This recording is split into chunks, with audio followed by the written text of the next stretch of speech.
Dear guests, it's a pleasure to welcome you to our meeting of the Friedrich Ebert Stiftung, 12 Missions for a Progressive Europe. We want to present you these missions tonight in the very moment ahead to the upcoming European election, which are, in my eyes, perhaps the most important European elections since the European Parliament is directly elected. That was in 1979 for the first time that citizens of the European member states, in that time 12 member states, had the right to vote for members of the European Parliament. Since then, the European Parliament achieved, from treaty to treaty reform, every year more responsibility, more rights, more influence. And let's be honest, in a moment where in the European Union, in all the member states, right-wing extremists are winning elections, are winning influence, are sitting in the government of founding members of the European community, the European Parliament needs a pro-European left-wing majority to block what is foreseeable. That, for example, right-wing governments don't send left-wing commissioners to the Commission. It is foreseeable that the next European Commission has perhaps a majority completely different than the Commission of today. And what happens in the European Council of Heads of States and Government, it's not necessary here in Brussels to explain what happens there. I think the European elections are decisive because the European Parliament at the end could be, should not be, but could be, let me use that term, the last man or woman standing against the right-wing development which could destroy the European Union from inside. And therefore our missions, Christos Katsioulis will present them a little bit later, are proposals how to stipulate, how to animate debates during the election campaign all over in Europe about the main challenges of our times within the European Union. Justice and respect for individuals, dignity, a decent life, and respect for the dignity of everybody. Security, internally and to the outside world. And peace. I was asked during the last days, I don't know how often, what is the main item of the upcoming European election? My answer, looking to war all over in the world, is peace. What happens between the Russian Federation and Ukraine is still unthinkable within the European Union.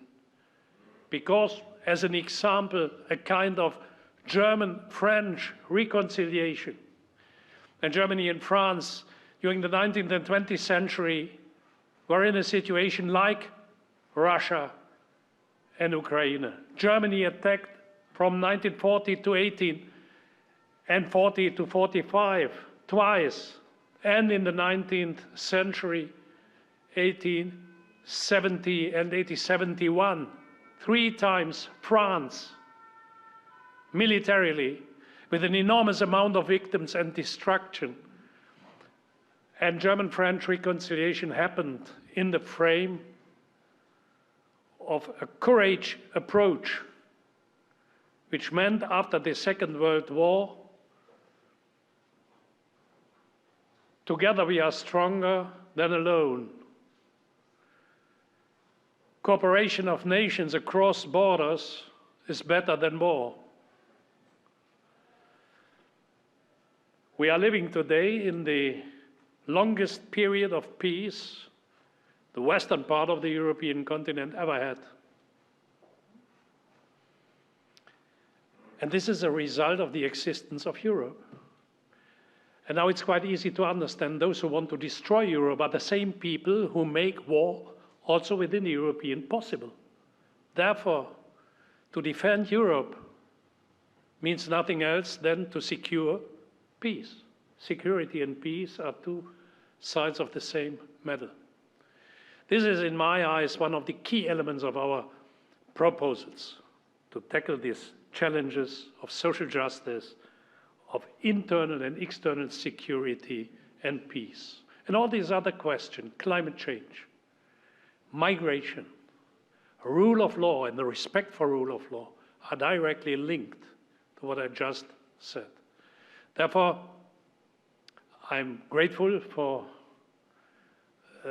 this audience. It's a wonderful picture from here to see all of you, that you came in such a high number to join us tonight, and you allowed to me in the 50th year of presence of the Friedrich Ebert Stiftung here in Brussels. Since 1973, the Ebert Stiftung has an office here to welcome our one honorary guest, which is for us an exceptional honor to welcome here, the leader of the Slovenian Social Democratic Party and Foreign Minister and Deputy Prime Minister of the country, Tanja Fajon. Welcome, and thank you very much for your presence.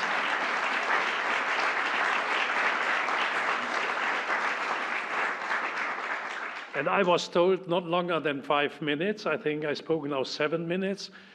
But in the 50th year of presence here, you can give me 2 minutes more. Thank you very much for your attention. And I think Christos will continue now. Thank you very much.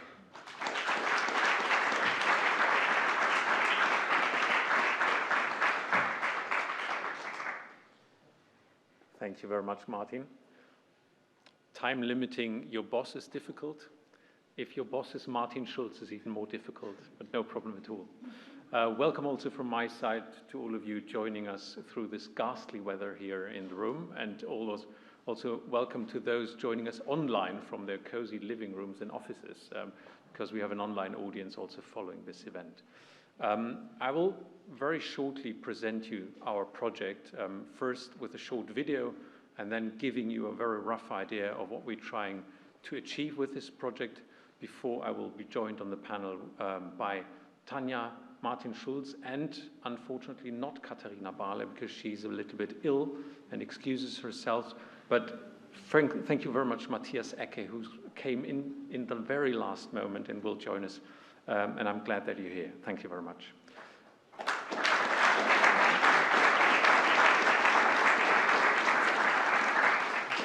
So, if the technique works, let's start the video.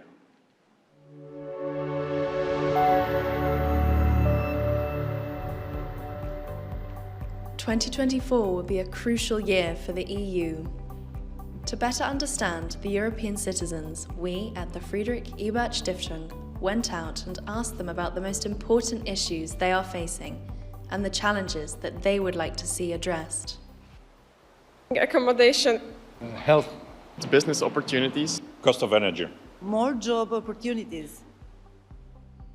We came up with ideas that deal with the issues that really matter to our fellow European citizens and which will improve their daily lives.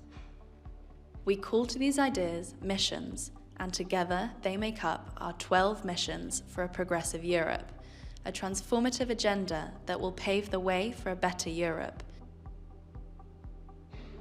People need an economy that offers decent jobs with decent pay all over Europe. They need social security wherever they work and wherever they come from. They need energy that is affordable but also environmental friendly to protect the climate for our children. And they need to be protected from external threats, protected by a European army. It's not about adjusting some minor screws. We really need an ambitious reform agenda. And we need to bring together different actors. First of all, of course, a strong state, but also the business sector, the citizens, civil society, and academia. We at FES are committed to working on shaping the future of Europe in the spirit of social democracy. Nicht das große Deutschland, schon mal gar nicht das kleine Slowenien sind in der Lage, die Herausforderungen des 21. Jahrhunderts alleine zu bewältigen. Created in 1925, FES has since developed a unique network with offices in 19 capitals throughout the European Union. Our goal is the sustainable socio-political and economic advancement of Europe. The European Union right now is at a crucial moment in its history, and we need an idea of how to develop it into the future. And the missions give us just that, tangible goals, how a European Union could look like in the future that is closer to its citizens and better able to act on the international scene. Visit our website to learn more about our 12 missions for a progressive Europe.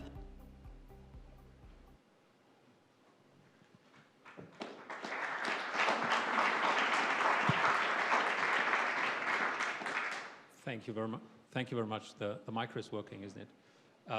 The idea was, as I said in the video, and I still cringe seeing myself on screen, to build a European Union that is fit for the future and to provide ideas for that. And that's what the missions are about. The missions are providing political aims for how to build what we call a progressive Europe, building security through fairness.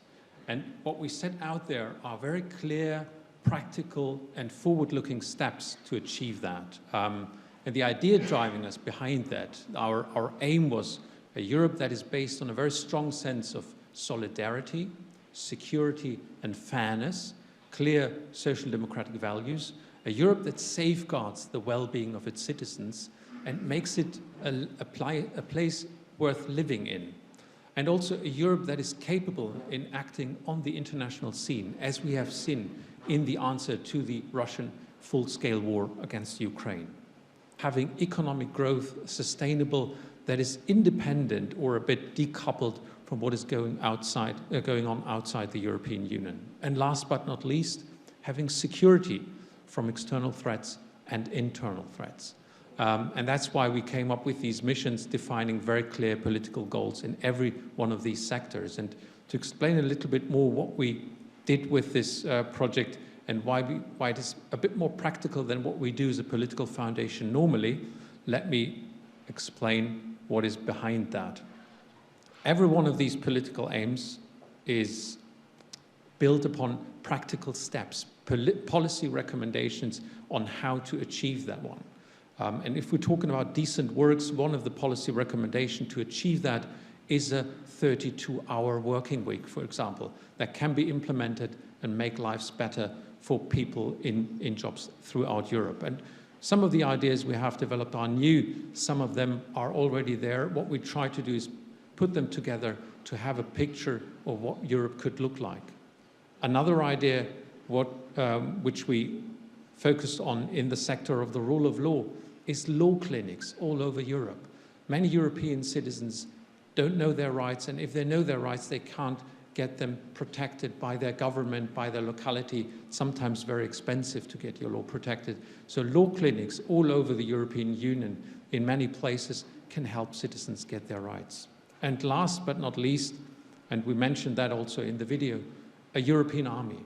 I know it's a far-fetched goal. I'm working on security. I know how far-fetched it is, but we need to have these goals to achieve, to work towards, to make Europe a place where we all, I think, can live in building security through fairness. And I'll stop here and I'll ask my panel to join me to discuss these ideas and to discuss how a progressive Europe can look like. Tanja, Martin, Matthias, if you want to join me on the panel, please.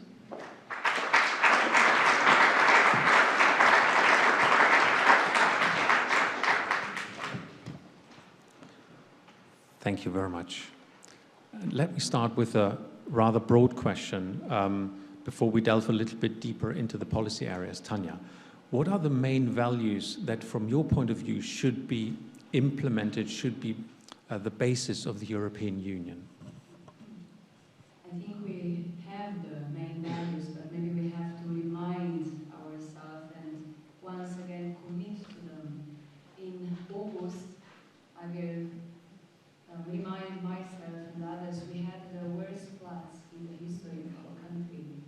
And one of the words and acts that our society experienced was solidarity. I'm mentioning solidarity because we experienced the spirit of a neighborhood and European solidarity through different mechanisms, and we from the very first day knew that we are not alone. So I'd say solidarity is definitely one of the issues that connect us through democracy and to the rule of law.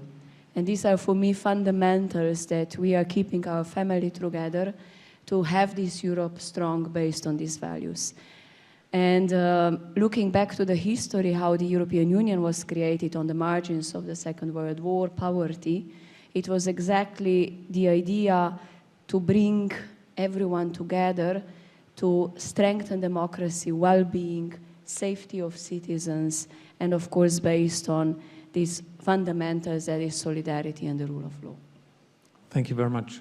Martin, in your opening speech, you mentioned one of the most fundamental values of social democracy. You mentioned peace. And we all know that the European Union was a peace project in the very beginning. How can it be a peace project now if we want to implement this value here?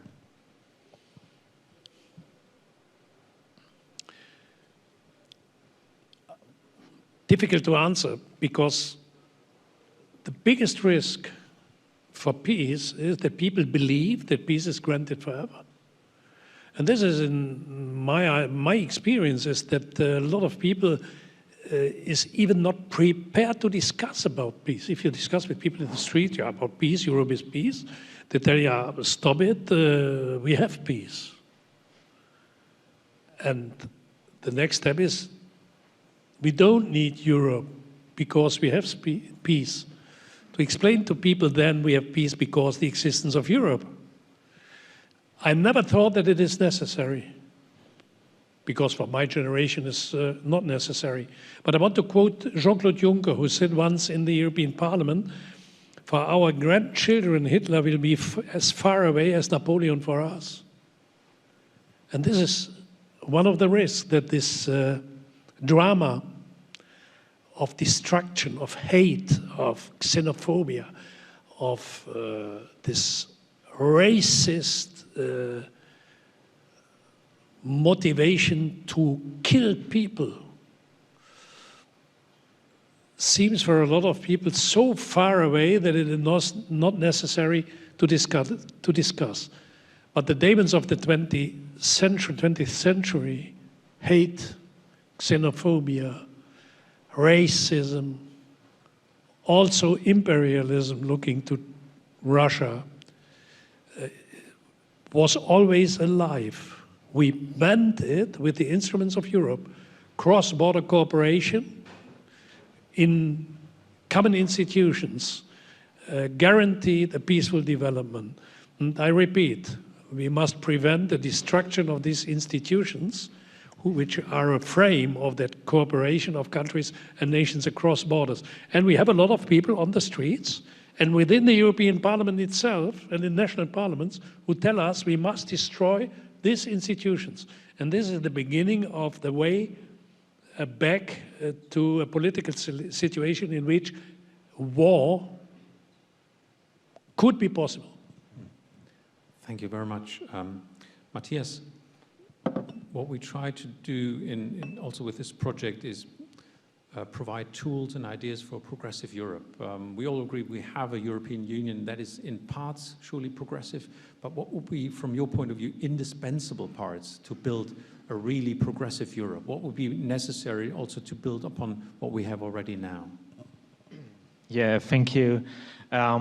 Well, I think we all discuss in the moment what are the main topics, but also what are the capabilities, because I also think for a progressive Europe, you do not only need the majorities, but also the capabilities of the European Union, of its member states, to follow progressive policies. And on a global scale, which is getting more and more geopolitically hostile, and where the global trade order is under fire, global cooperation is less and less a fashion that a lot of countries follow, then for the European Union, it's also up to its own resilience, its own self-determination as a common supranational democratic product and as an actor. So I think that we need to have progressive majorities in the European Parliament elections,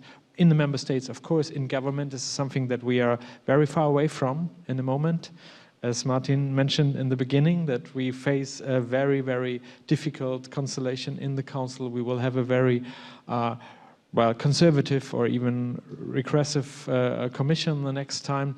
But also we need the tools with progressive majorities to form progressive policies. And that is something that we've been doing a lot. We spend a lot of thoughts on this, on questions of resilience of the European Union in the last months and years. Thank you very much.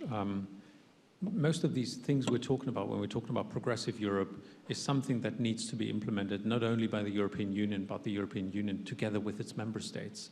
And when we focused on questions of social affairs, Tanja, we developed three main missions here. We produced a mission on decent work, providing decent jobs for Europeans, one on social protection, where Europe leaves no one behind, and one on the care sector, which needs to be ready for the future. And we received, since we discussed this project in 16 European countries until today, we received very different feedbacks on that. In Sweden, for example, that wasn't deemed so necessary, whereas in Greece or Cyprus, it was deemed one of the most important missions we developed. What would be a social Europe mean for your country, for Slovenia? Yes, let me start saying that improving the lives of our citizens was always in the core of our political movement. But today in Slovenia, of course, life of citizens is focused on having a decent wage, decent job, access to the public services. And this is where I speak about the social state, not leaving anyone behind, as you said. We are focusing a lot currently on strengthening the public health system. This is, I would say, a quite challenging situation in our country, but in general to strengthen the public services. That means that everyone looking to the health sector can come at a very big speed, at a certain cost, same for everyone, to the doctor and to the best medication. So this is strengthening public health system. So taking care for patient and patient being in the core. And strengthening other public services, that is also strengthening social care system. We have heavy debates with many reforms currently, taking care for elderly with a pension reform that is necessary, changing, reforming the salary system. We have a weakened middle class because also in our society there are bigger inequalities, as you see in Europe, that you have a bigger class of power people and a bigger level of more rich people. So these inequalities in our societies we have to reduce. And that is where I see the need for a social state. And when you see a progressive state, is really that we are taking care that if we do a social just transition, when we speak about climate change, that is usually very costly. We have to take care that these are not too expensive things, that we have really an expert, financial and political debate together with the civil society how to best do these big changes. What we have challenged in my country currently is that we have opened several reforms. These are big changes and people are difficult accepting big changes if there is not a larger consensus and debate to prepare them for that.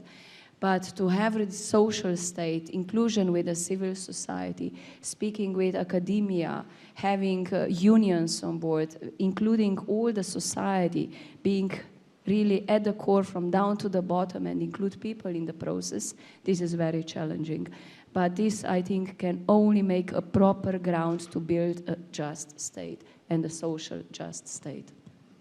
Thank you very much. And I'll come to the question of climate change and the social ecological transition we need to make in a moment with you, Matthias. But I wanted to ask Martin on another issue that Europe is, from my point of view, about. It's about the rule of law. It's about protecting the rights of citizens. And if we see what's going on in some states today, the sovereignty law was discussed in the Hungarian parliament. We see that the rights of citizens are not anymore protected, sometimes by their own governments. Can the European Union be kind of a layer of protection for the rights of citizens all over the European Union? Also a very interesting question. Normally, the European Union should be a layer. The reality is a different one. And this is what worries me perhaps most in the discussion about the future of the European Union. The European Union is a community of law with some members who have, from a legal point of view, ratified a multilateral, a legally binding treaty. And I repeat, multilateral legally binding treaty of sovereign countries.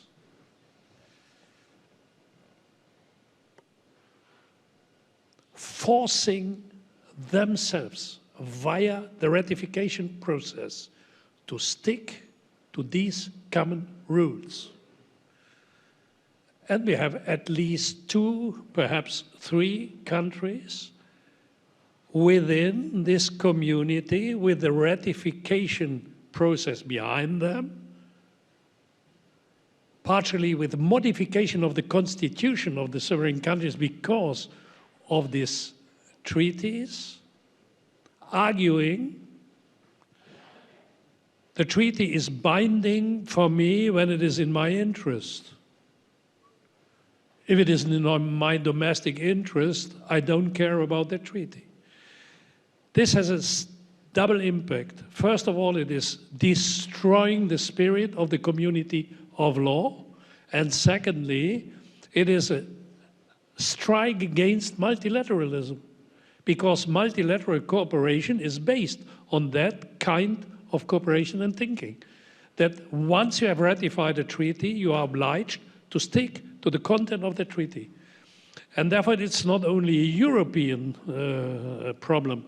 It is within the European Union a behavior the Russian Federation, for example, is applying in the frame of the United Nations. This is an enormous risk, and this is not only Hungary. I'm very grateful to the Polish people that they gave to the coalition of Donald Tusk a majority, and I think Poland in a foreseeable time will be back on track for deepening European cooperation. But I see some of these tendencies also in founding member states of the European Union. And what will happen in Austria, for example, a man like Mr. Ecke will become chancellor in Austria, in my eyes would go in the same direction. Therefore, not to respect the rule of law is not only about individual citizens' rights. It is about a systematic coup against the spirit of European cooperation. Thank you very much. That's also why we introduced in one of the missions the idea of having something like a Copenhagen Commission looking at the criteria also after the accession to the European Union. But Matthias, I wanted to come back to you on the question of the transformation we're undergoing towards the climate change. We discussed these issues and put on 3 missions dealing with energy and climate, but our focus was very distinct on the social dimension, on making secure that people have affordable energy and clean energy, on making people consumers as well as producers of energy at the same time, and also to ensure that we have a raw material circle in Europe working, which is not only making us more independent and resilient and climate friendly, but produces also good jobs. And we saw in a recent poll the Friedrich Ebert Stiftung did that this is one of the most important issues for people thinking about voting social democracy. You're the youngest one here on the panel. How important is that to make Europe future-proof, to get this social aspect of the ecological transformation? Yeah, I think it cannot be overestimated. It's one of the key issues that we can and should do together in the European Union, because on the one hand there is the threat of climate change. It is something that not only young people, but a lot of citizens see with a certain fear, for good reasons, because they know their environment will change. It will be less livable. It will become more difficult to lead a fulfilled life in a world that is shaped by climate change, and it will be more difficult to live a healthy life there. So I think there is a certain concern for how to, for the challenge we face, but we have to make sure that the answers we give to that problem are socially acceptable, and they are also they were also seen as manageable, because I think the problem is for many people it's just too big.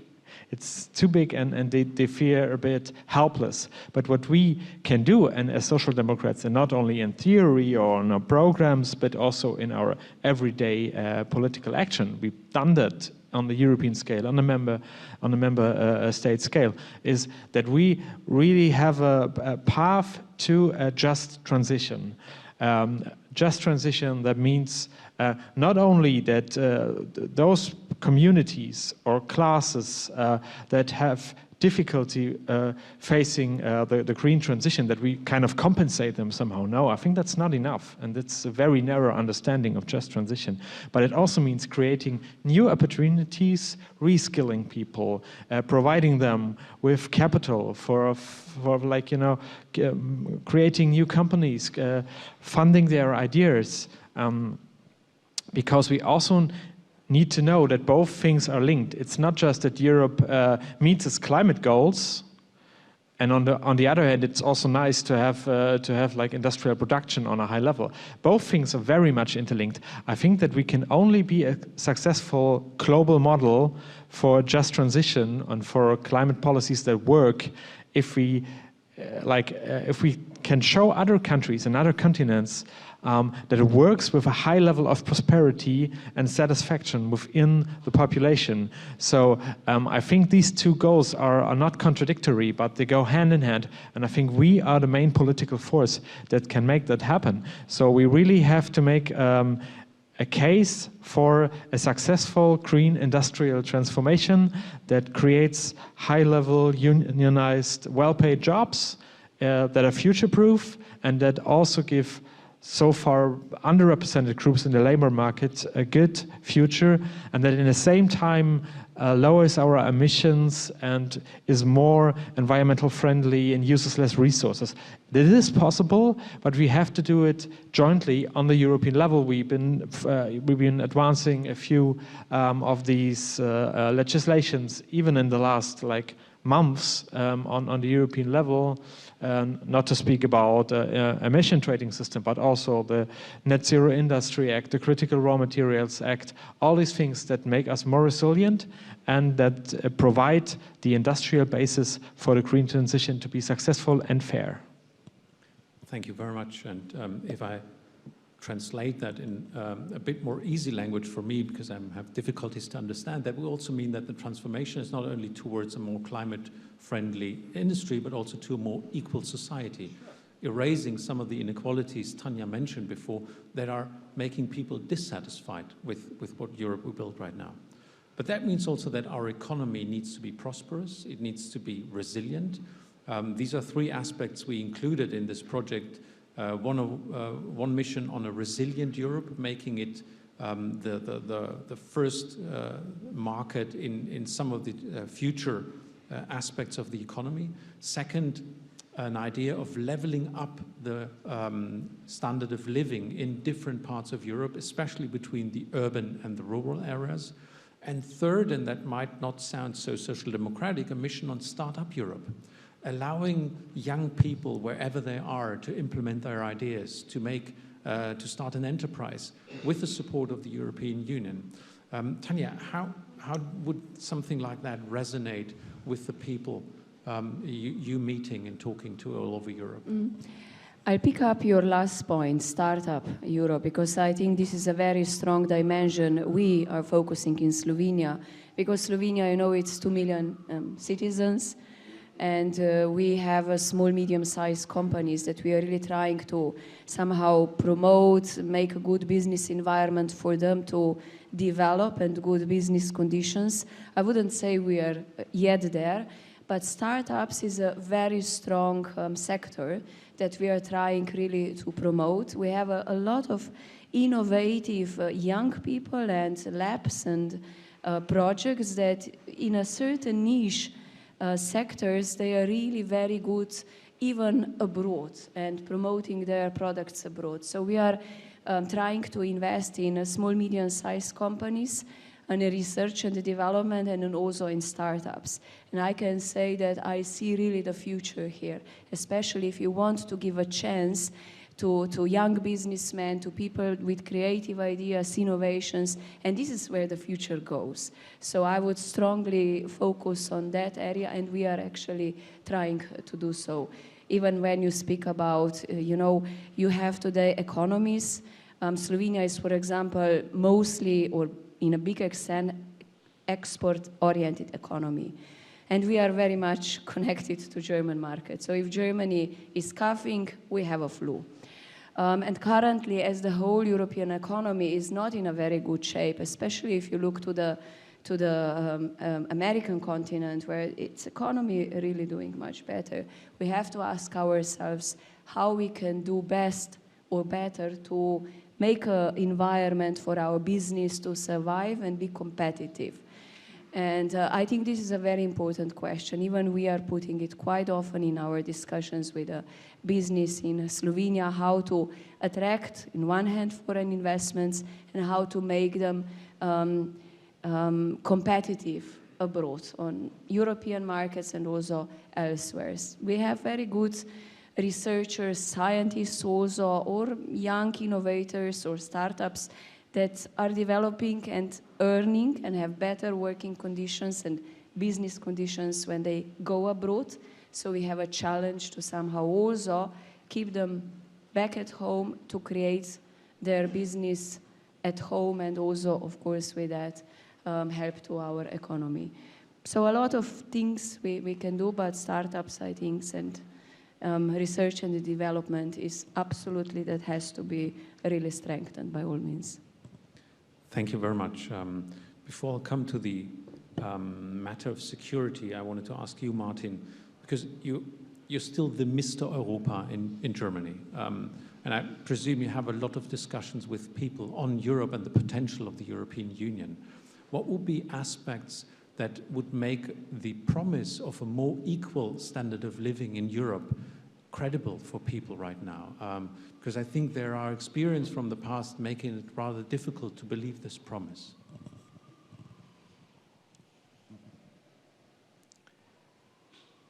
You must stick to your promises. If you promise to the citizens of the European Union, we create a European Union of welfare and justice, and an increasing number of people are becoming poor.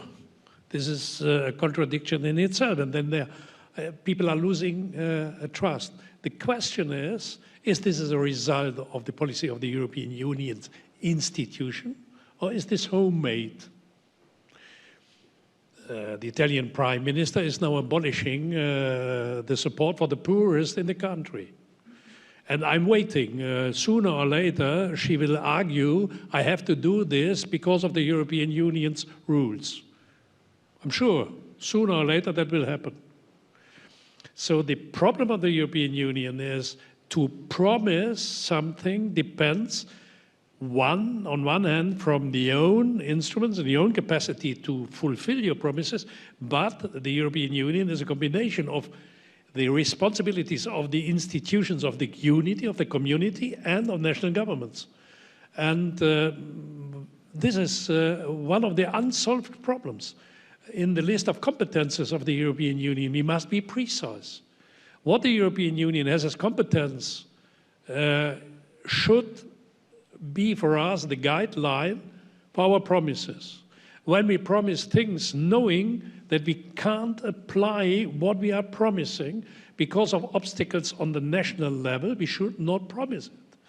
And I think therefore to promise a fair and just Europe with a government like the government of Emmanuel Macron, looking to the pension system in France, or with Giorgia Meloni, looking to these decisions to abolish really the support for the poorest of the country, is absolutely difficult. The European Union and the idea of Europe is suffering a lot because of this contradiction. If you allow, I want to add one thing.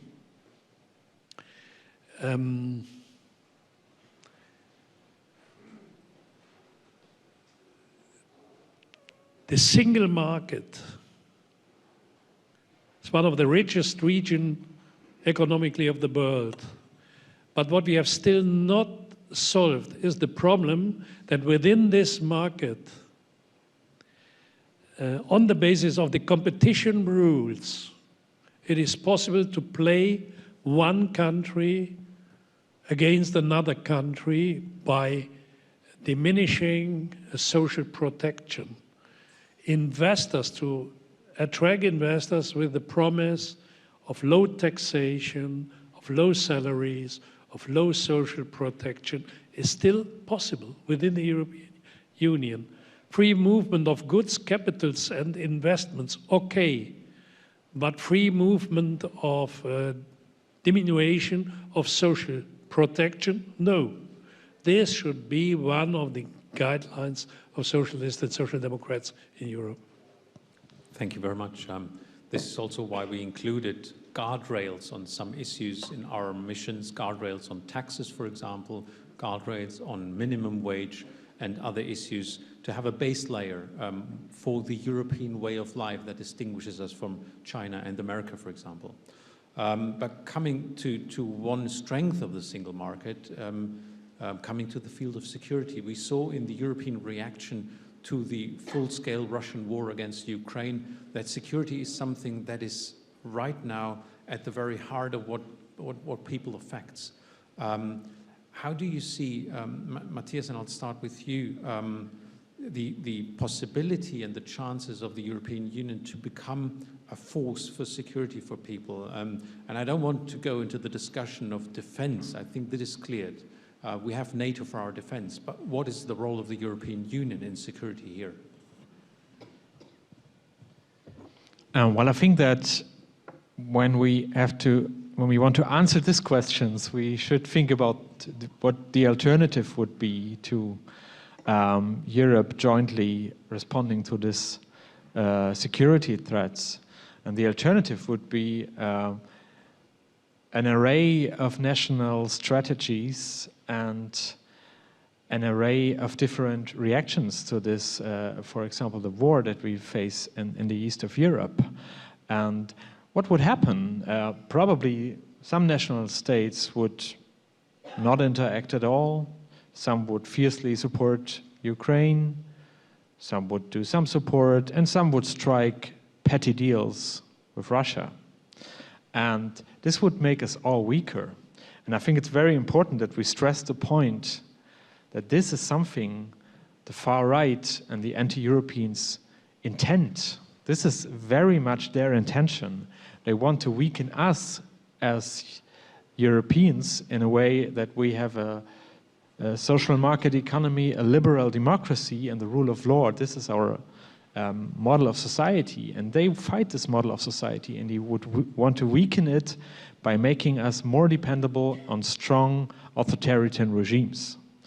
So the reaction that we had against the Russian war of aggression in Ukraine was quite a united one and quite a strong. I say quite because it could be more decisive at some point, and it could have been faster, but it was more united than I expected it to be honest. And apparently it was more united than the Russian leadership expected it to be. So Europe can play a role as a security actor in the more narrow sense of defense of security policy, but also in a broader sense, which encompasses social security and climate security and so on.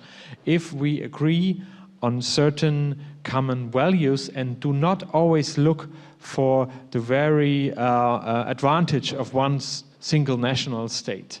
And I think we have to put this back on our agenda and very much in the center of our agenda, much more than we did before. I mean, it's pretty obvious if you talk about the political agenda that we had in Germany, for example, that it was not so much in the center, it was more on the fringes.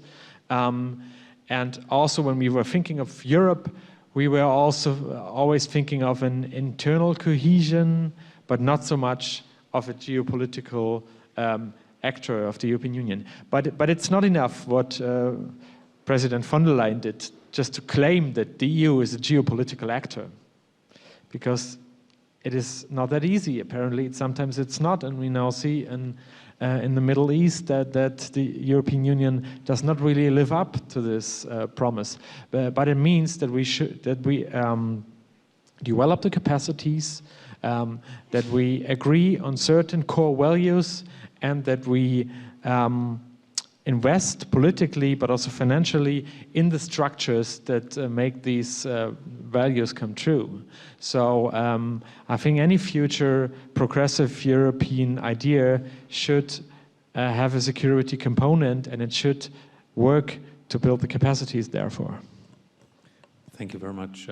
Tanja, let me ask you a similar question, and picking up where Matthias left it. What would be for you a European Union that is a real geopolitical actor? What would that entail? Not an easy question, since I'm for the last weeks really dealing mostly with crises around us. And looking, to the east, we have a war in Ukraine.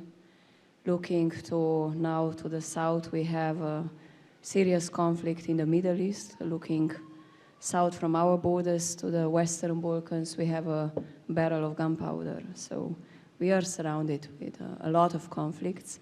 And that is why I fully agree what Martin said at the beginning. Peace. And I would answer the same question if people would ask me what, and is it at stake? It is at stake.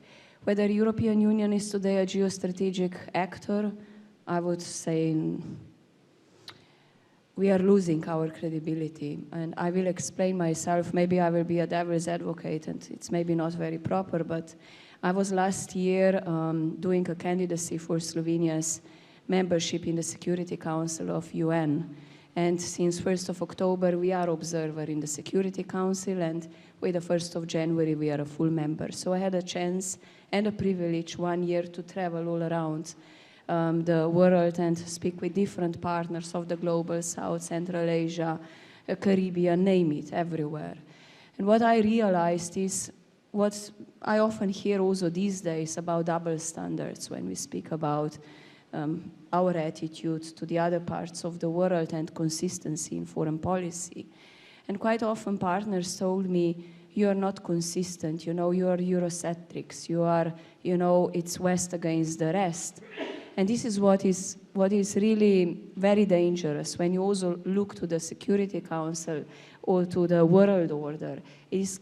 We are living in a world which is deeply polarized currently. And where we have really, looking to the Middle East, we can say that even the world order is not functioning properly anymore. We have to be honest with that. How are really our standards? We see today, and I have to say clearly, we see today violations of international humanitarian law in Gaza. And this is clear, and we have to say it. I stand on the protection of civilians, of children. And this is international humanitarian law. You know, you have to have humanitarian access to hospitals, to schools, to infrastructure, with energy, with water, with food. And we are day from day facing a humanitarian disaster. So I'm saying we finally, yesterday at the Ministerial Foreign Affairs Council, united our call. And that was quite crucial, really crucial. But we are weak in that position. We needed quite a lot of time. And how serious we are, they are watching us. They are really watching us, and partners in the global south or elsewhere say you are not consistent. You have double standards. So this is where I think I'm coming again from the country which doesn't have big burdens from the past.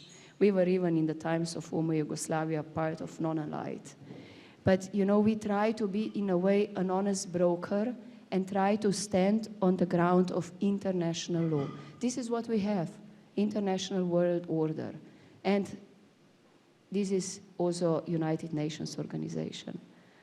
And what is crucial for us is to respect that. And that is why I say we have to be consistent, no matter where the crisis. We have currently more than 55 armed conflicts around the world. We have to be aware of that and be equally consistent when we speak with our partners. Thank you very much. I'm going to ask Martin the same question, and maybe you can play angel's advocate in this time.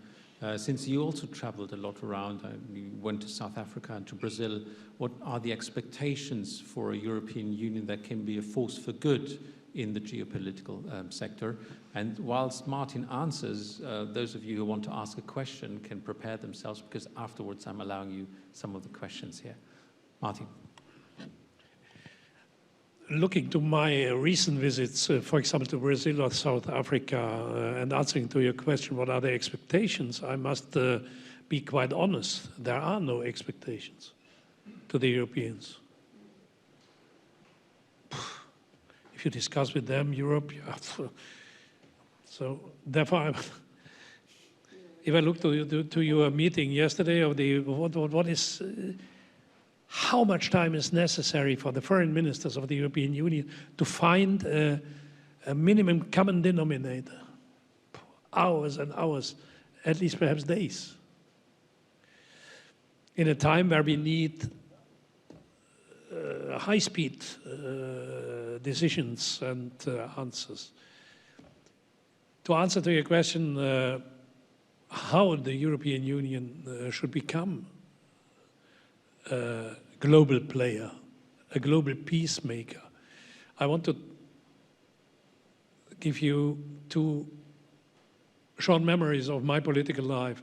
I had the privilege as President of the European Parliament to open always the council meetings. It happens always via a speech of the President of the European Parliament.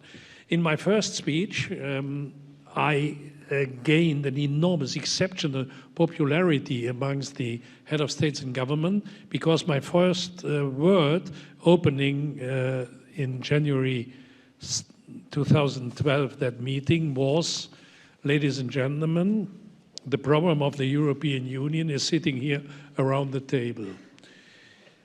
I think the Council is one of the biggest problems of the European Union, to become an actor with a coherent political line.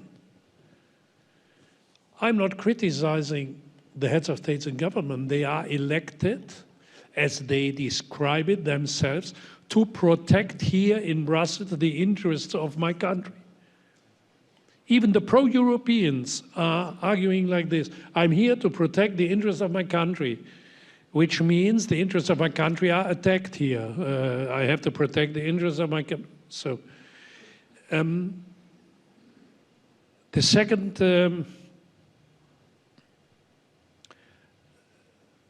short memory, Juncker, I quoted him already. Juncker joked always that once a year, when he was Prime Minister of Luxembourg, once a year the Secretary General of the Chinese Communist Party came to Luxembourg. In that time was Hu Jintao. And he said then, I take him in my arms and I tell him, listen, who you and I, together we are world power, huh?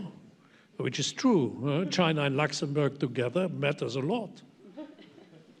And then he continued, when that man is back in Beijing, he's still a world power. And what I'm der Landrat von Luxemburg for the Germans, the sous-préfet de Luxembourg.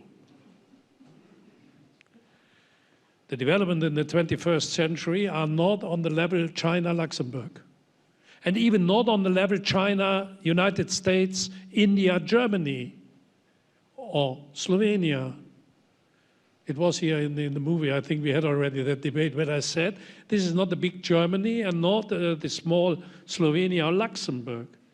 450 million Europeans in 27 countries united with the richest single market of the world, with a coherent common approach to international questions, could play on equal footing with Biden or with Xi Jinping. But the problem is, tell this to Viktor Orban, or to Robert Fico, or to Emmanuel Macron. Oh, non, non. La France ne veut pas se retirer du Conseil de sécurité. Jamais. Yeah. What shall I add? The European Union will only play a role in worldwide relationships and to contribute to the solutions of our times if the European Union acts united. And what is the case? We never act united. Thank you very much. That wasn't an angel's advocate, that was the second devil's advocate. But we'll come back to that. Those of you who want to ask a question, can I see a hand? Yes, we have two here on the right side. And those of you who are online can also ask a question. I'm not checking football results here on my phone. I'm seeing if there are questions in the room. Please, and state your name and a short question if that's possible, no long monologue. Sure. Hello, Christian. I'm a Social Democrat from Germany. I'm interested in the question whether we need a new narrative, a little bit more forward-looking. I love the missions because they seem to feed into that. But to me, it seems really to be around orientation. The right wings, they have one. They tell the people, if we disassemble Europe, then you'll live better. Nobody knows whether that's true. We know that it's not true, but some people might believe that. And maybe we need to come up with like a counter-narrative, like about what you were saying, to actually present a better future, to give people more kind of security and also believing people. And that's what I'm kind of still missing in the policy dialogue, where it's about problem solving and not a lot about visions and telling people what you just said. Thank you very much. Thank you very much. There was a second question towards the middle here, and then we'll go to Maria in the front.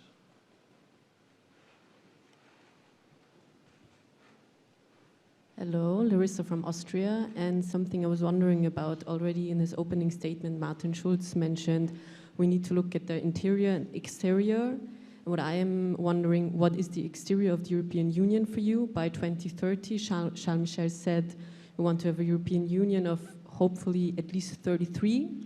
How do you think that is possible? How do you think you can unite it with the ideas you just presented to us? Thank you very much. And Maria here in the front, and then I'll get back to the panel.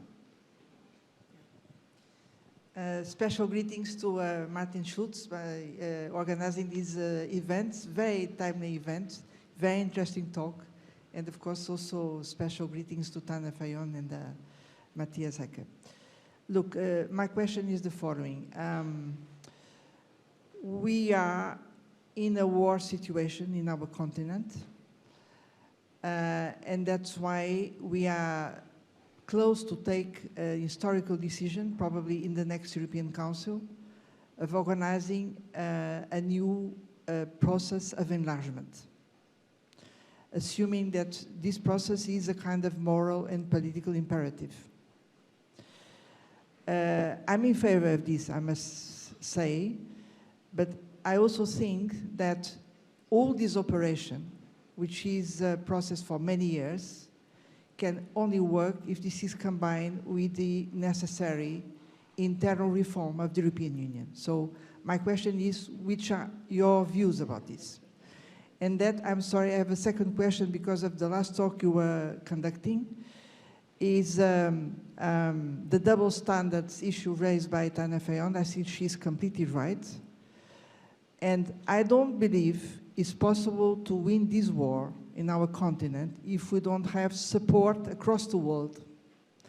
And so my question is, what can we do as European Union to get a larger support, notably bridging with the so-called Global South?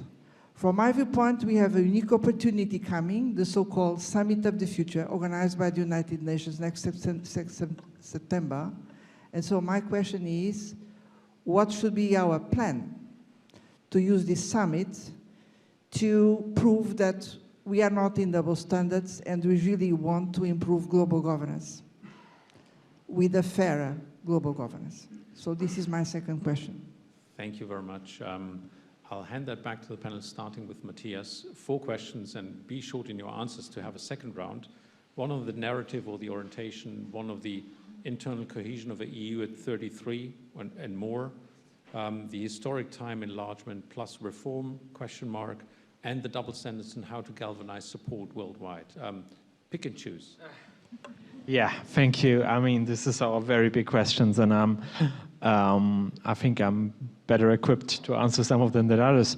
But what I think, the question of internal cohesion is aligned to the question of reform and of enlargement, because internal cohesion means both to have a framework for decisions that is fast enough, that creates enough legitimacy amongst the people, but also in the member states, and that prevents us from having too long of a fruitless dialogue. But we also have to bear in mind cohesion in a socio-economic sense, because especially when we enlarge our union, but even now, the European Union is still a union of member states and regions that have quite a different income level and quite a different level of economic opportunities.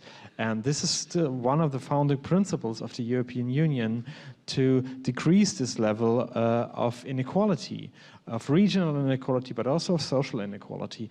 And I think that we should not forget about that. We should not forget about that purpose. And this could also be a reply to another question, which means what is a narrative? Because the narrative is one of cohesion, of that we are 450 million Europeans living here together in a liberal democracy that cares about the social well-being of everyone, that cares about no one being left behind, that wants to be innovative and prosperous, but in a way that not works like the winner-takes-it-all principle, but in a socially balanced and legally sound way. So I think this is our basic purpose of a European social model. It's not like Wild West capitalism, and it's not an authoritarian state where you don't have individual rights, but you have rights, and we have a social market economy, and we have a welfare state, and we have cohesion principles. So this is what distinguishes us from other big players in the world, other global powers, and we should take this as an opportunity and put it in the center of our narrative. Thank you very much. Tanja, and then Martin. Yes, thank you. I was thinking of the question of Maria Joao. I think it's especially on the last one. What can we do as Europe to somehow be more engaged in bringing peace to Ukraine and stop the war and ensure just and lasting peace for the country? And this is the question I put to myself for the last few months. I could do a big analysis, but I'm also in a position of being diplomat and foreign minister, so maybe that's not proper to say everything. But analysis is that, of course, we are now facing the war more than a year, brutal Russian aggression. We united in Europe, supported in Ukraine, and I can tell you from Slovenian perspective, we understand Ukrainians fight for territorial sovereignty and integrity, and we want to see the international borders being recognized. We know what that means. We are also actively supporting Zelensky's peace formula and being there. But at the same time, I so often got questions from many leaders around the world if we truly believe that just sending the equipment and arms can bring peace to the country. Looking to our history back to Slovenia, we were also in war 30 years ago, and we needed support, like Ukrainians need today. But I think at the same time, we have to do more efforts to create the environment to have negotiations for peace. I know we are not there, and I know it's about Ukrainians to decide on that.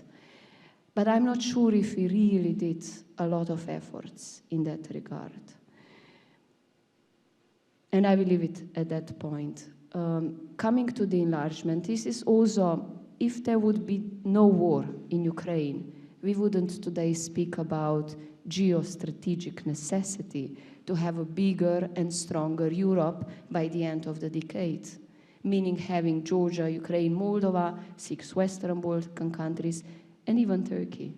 Last week or 2 weeks ago, I was in Berlin when we had a very interesting exercise with your foreign minister, Annalena Baerbock, exactly on the topic how to EU prepare by 2030, and at the same time how to push candidate countries to be prepared. And it was impressive to see all ministers at the table, the countries I mentioned.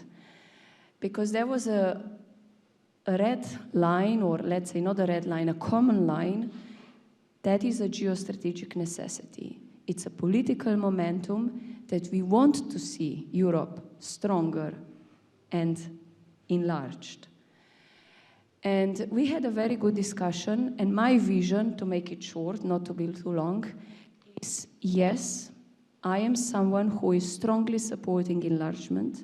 I believe it is a political momentum, and I am a strong supporter in the first place, but also in the second, not to forget Western Balkans, because the discussion develops sometimes wrongly. If we decide politically, and we are deciding, we want to enlarge to Ukraine, Moldova, Georgia, and give this start of accession talks by the end of the year. Just don't forget Western Balkans. We are talking on that issue 20 years. We started talking about enlargement after the bloody wars in the Western Balkans. And this was a symbolic statement. We want you. You are part of Europe. You belong to us. 20 years after, we are still talking whether we open accession talks with Bosnia, with North Macedonia. Do we start negotiating? And name other countries. They don't trust us anymore. And if we don't do really now and use the political momentum and send strong messages to Western Balkans, to Ukraine, Moldova, and Georgia, you are with us, but if we leave Western Balkans apart, we risk new conflict in the region. That I'm very frankly. And we lost a young generation there. So it's a serious discussion, and I think EU doesn't need to open the treaty, doesn't need big changes to enlarge. We have quite good ideas also in the growth plan that was now published by the Commission. I think we are on a good way to see positive progress by the end of the year. So I encourage us all to think, yes, internally we can prepare, and yes, we have to enlarge. Just look to G20, look to BRICS countries.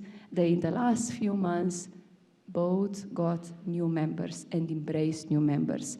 The world is changing fast. There are new alliances, new partnerships, and we should make European continent strong. Thank you very much. Martin, which question do you want to take? If you allow me, before I start to answer to the question, I want to make a personal observation. I allow you if you're short. Yeah, no, here in the room is a long-lasting friend and colleague of mine who is celebrating today his 68th anniversary, and he always told me once I will become a 68er. Now he is it in reality. Today is the birthday of Bernd Lange. Congratulations.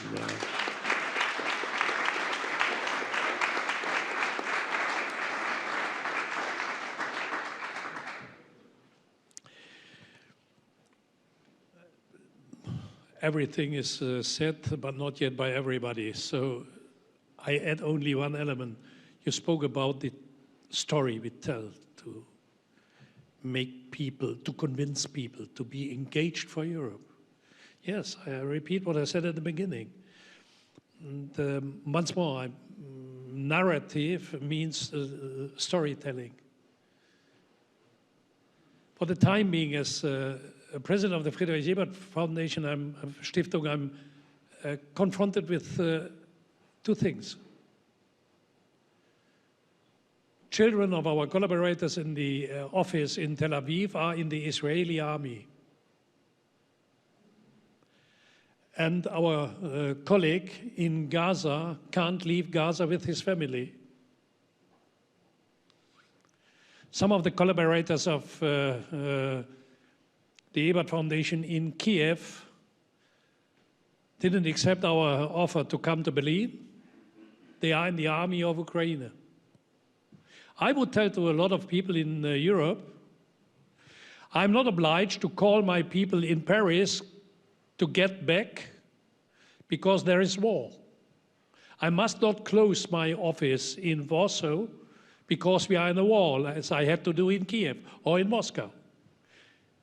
The European Union is a project of guarantee of peace. And let's fight together against those people who want to destroy Europe, opening the gate for war.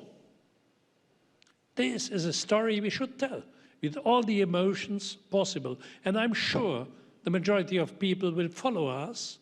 Our problem is that those who want to destroy Europe, they are mobilized. And they are getting support by emotions against the European Union. But there is this saying of an English philosopher, for the victory of evil, it is enough that the good do nothing. Therefore, to mobilize those who are in favor of this project of peace, guaranteeing a decent life for everybody, because peace is the precondition for everything. To mobilize these emotions has a necessity that more people are speaking as I'm doing in the very moment. And what is worrying me is there is too much people believing that peace is granted forever. This is never the case. And therefore, my storytelling, my narrative is the most successful peace project in the world is the European Union. Thank you very much. And picking up on the two things you said, Tanja and Martin, one could describe the negotiations currently going on between Ukraine and the European Union as part of peace negotiations. It's about a future for Ukraine that is peaceful and cohesive. We have another round of questions, and the first one is the gentleman in the second row. I overlooked at the very first begin here with the glasses. Here.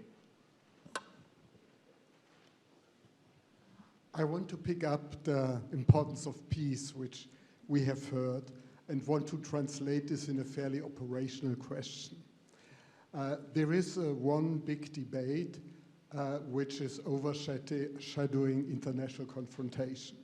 This is the US-China conflict, where this is the only issue in Washington where you have bipartisan support, the confrontation with China. And my question is, how should Europe position itself in this conflict between the United States and China? And I want to be a bit more specific even. There is this invitation to have an alliance of democracy, that means Western countries against systemic rivals. But are we aware enough that democracy also can be threatened by inside? And today somebody from the Brookings Institute was presenting his fear about democracy. And this was a regime change in the United States by the far right, represented by Trump. So if we want to defend democracy, should we look more towards the outside threat, or should we look more into the weaknesses of our big democracies? Thank you very much. There was a second question, two together here in the right side of the audience. First the lady, then the gentleman. Okay, thank you. So I would like to ask maybe about decision-making process in the EU. We can observe that it's quite complex and therefore it can be challenging. Maybe I'll give a short example of AI Act, that its preparation started in April 2021. We still didn't finish it. And in the meantime, for example, the US already managed to adopt first initial legislation. So as a result,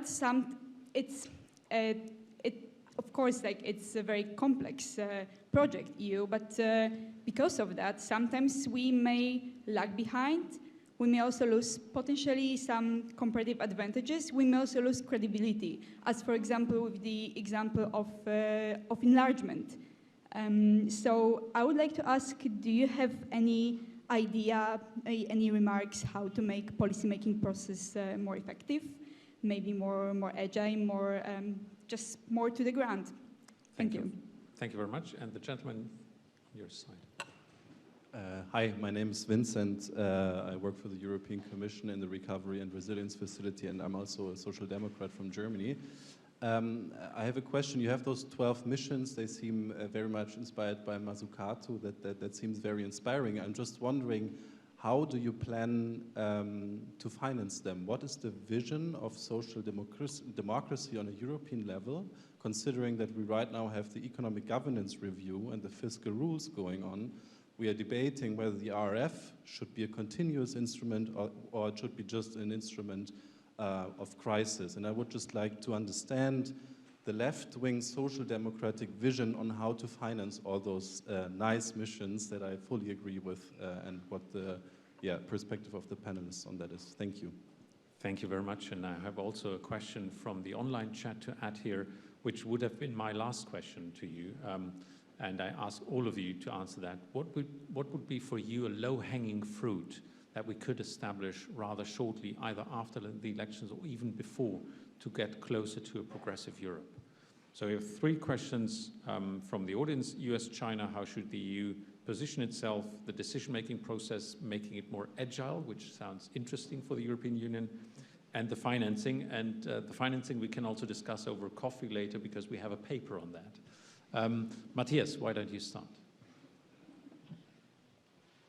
Yeah, thank you.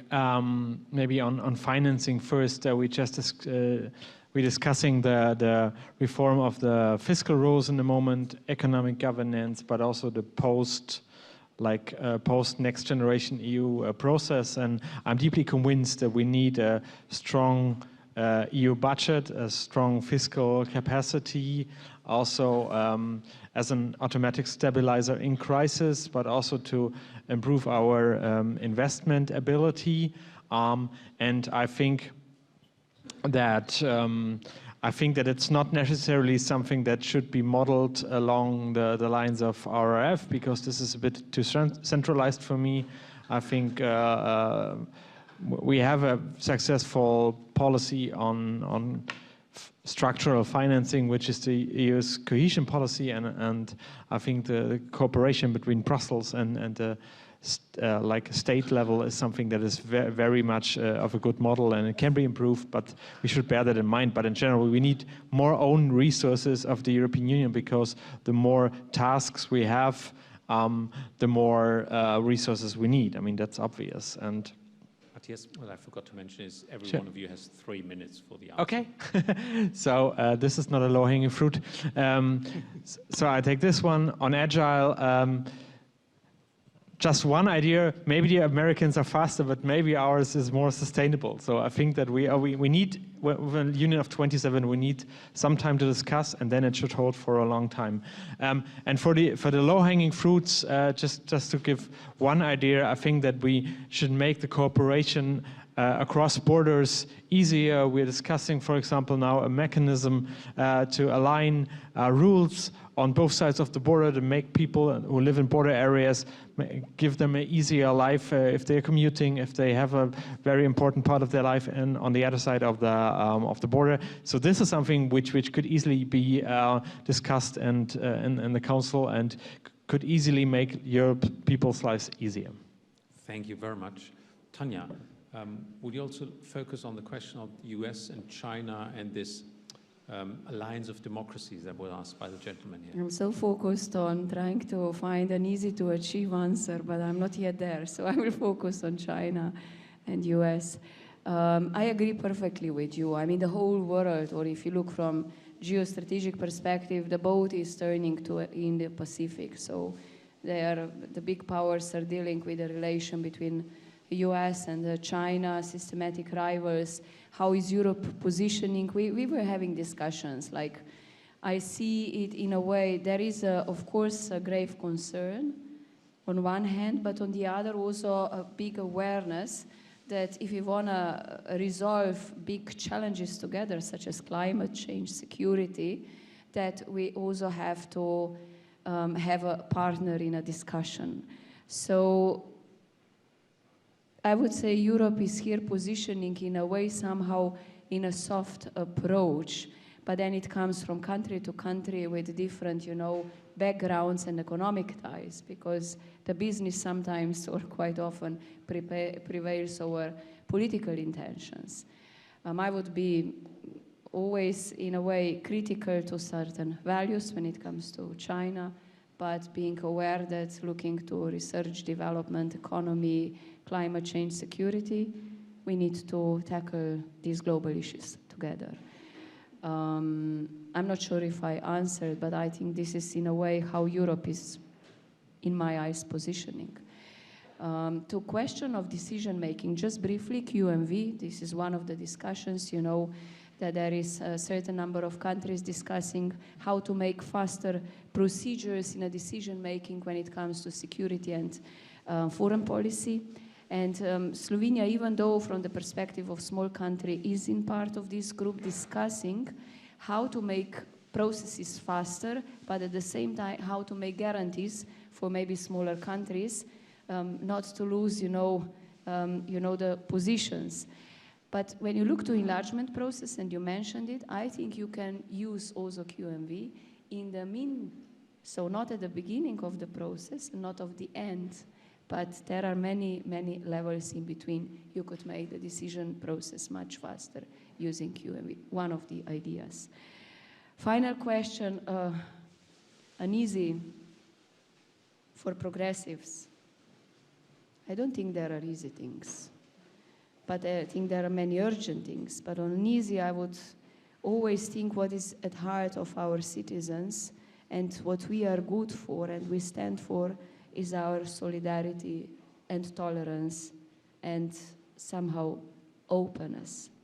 And I think if we are really building on these values, that this is something that is easy to achieve. And when it comes to natural disasters or something that hurts people, we very quickly react in solidarity. And I think this is quite a strong value also for our group. Thank you very much. Martin. So everything is... I have nothing to add. Progressive should try to be nevertheless outspoken. One of our problems is that a lot of ordinary citizens don't understand what we mean when we discuss very difficult items. Therefore, very briefly about Gert, what you said about China and the United States, the risk within the camp of Western democracies is existing. And one of the biggest risks is Donald Trump. It's quite clear. And not only him, Bolsonaro, Le Pen, these people are existing all over the world. I read, by the way, to be outspoken in a newspaper that Nigel Farage, I think a lot of people remember this man, now goes to a jungle camp, which has the title, "I'm a star, please bring me out here." I would suggest he was a star, please keep him there. That is, I think, for every progressive, an imperative to fight against such cynical people. And to be outspoken means fascists are fascists, and we should not deal with them. And we should mobilize everything to defend our democracy against increasing fascism in the European Union. And from time to time within, this is my experience in my political life, and it is a lesson I learned during my political life. The right-wing extremists and the destroyers of democracy are very effective in hiding a certain time their real goals. Once they are in power, they use all the instruments of democracy to destroy democracy from inside. This is for Germans. There's a lot of Germans here, our experience of our history of our first democracy. You should never allow, neither on a national level nor on a European level, that these people could win once more. Thank you very much, Martin.